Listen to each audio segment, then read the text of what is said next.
خطابم به حکومت ظالم و ستمگری است که امروز در رأس قدرت در تاجیکستان. از الله بترسید. اگر ذره ایمان در قلبتان هست بدانید که این ظلمتان ادامه پیدا نمیکنه. یادتان باشه که چراغ ظلم ظالم تا دم محشر نمی سوزد.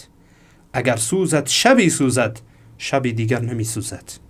این ظلم منتهی میشه و مطمئن باشید که گرفت الله سخته. الله متعال سبحانه و تعالی میگه ان بطش ربک لشدید. گرفت پروردگار سخته. اگر الله گرفت بد جوری میگیره انسان و انسان ظالم را بد جوری الله متعال عذاب میکنه و مورد عقوبت قرار میگیره. رسول الله صلی الله علیه و سلم در حدیثی که امام بخاری رحمه الله روایت میکنه، حدیث 4686، پیامبر میفرمایند که ان الله لا یملی للظالم. الله سبحانه و تعالی برای ظالم وقت میده که توبه بکنه. ای سران حکومت تاجیکستان، توبه بکنید از اسلام ستیزیتان. توبه بکنید از این که مردم را مظلوم گیر آوردید و مردم را اذیت میکنید. به خاطر ریش نفر، به خاطر حجاب نفر، به خاطر رفتن به نماز نفر، به خاطر دینداری و تدینش را اذیت میکنید. الله به شما وقت میده، دست بردارید، و الا اینکه سرنوشتشان و سرنوشت شما این خواهد بود که حتی اذا اخذه لم یفلته.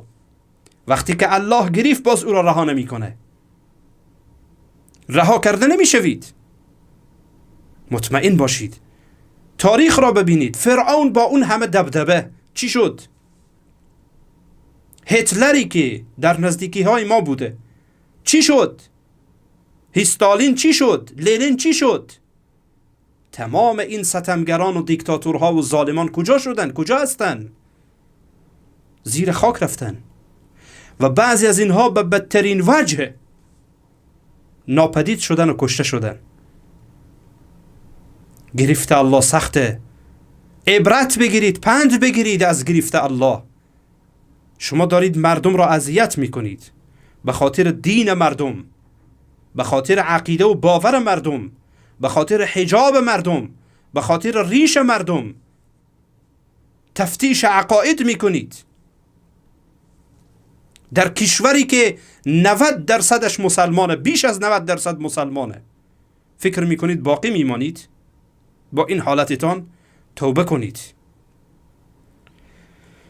پیامبر گرامی اسلام صلی الله علیه و سلم در حدیثی که امام بخاری رحمه الله روایت میکنه، حدیث 2448، میفرمایند که اتق دعوت المظلوم.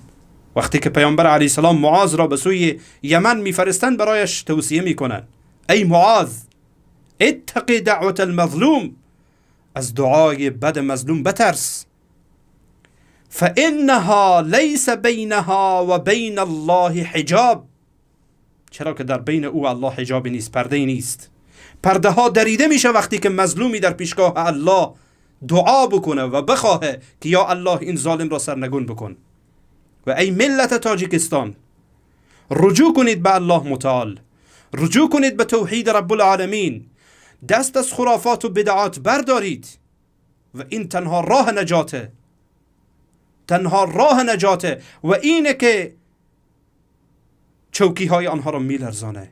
موحد بودنتان و پایبند بودنتان به سنت پیامبر صلی الله علیه و سلم و برای نجاتتان فکر اساسی بکنید.